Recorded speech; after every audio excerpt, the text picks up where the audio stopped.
স্লোগানে স্লোগানে মুখর সভাস্থল, লাল সবুজের পতাকা হাতে নতুন বাংলাদেশ গড়ার দীপ্ত শপথ তাদের।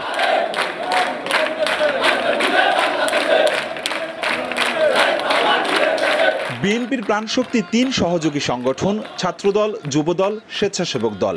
দেশকে নতুন করে সাজাতে তাই সংগঠনগুলোকে পুনর্গঠিত করতে কেন্দ্রীয় নেতারা এখন বরিশাল বিভাগ জুড়ে ছুটে চলছেন। ১০ দিনব্যাপী কর্মযজ্ঞে দফায় দফায় বসেন মাঠ কর্মীদের সঙ্গে। সাম্য ও মানবিক সমাজ বিনির্মাণে দিচ্ছেন নানা দিক নির্দেশনা। গত ১৬ বছরে হামলা মামলায় জর্জরিত কোণঠাসা থাকা কর্মীরা আরও সক্রিয় শীর্ষ নেতাদের কাছে পেয়ে মাঠের পরিস্থিতি তুলে ধরে দলে অনুপ্রবেশকারীদের ঠেকানোর পাশাপাশি ত্যাগীদের মূল্যায়নেরও দাবি তৃণমূল নেতাদের। বহিরাগত এই দলের মধ্যে ঢুকে বাংলাদেশে কোনো ধরনের বিশৃঙ্খলা সৃষ্টি না করতে পারে। আমরা অনেক উজ্জীবিত এবং আগের চেয়ে অনেক প্রেরণাবন্ত।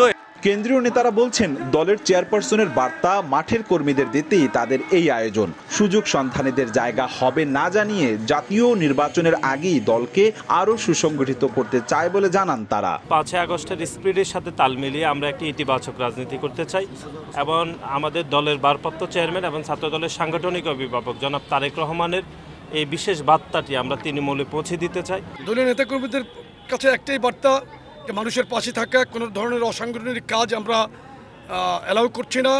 গত ২৯ সেপ্টেম্বর ঝালকাঠি থেকে শুরু হয় বরিশাল বিভাগের যৌথ সভা। আগামী ৭ অক্টোবরের মধ্যে বিভাগের ৬ জেলাতেই পর্যায়ক্রমে হবে এ সভা।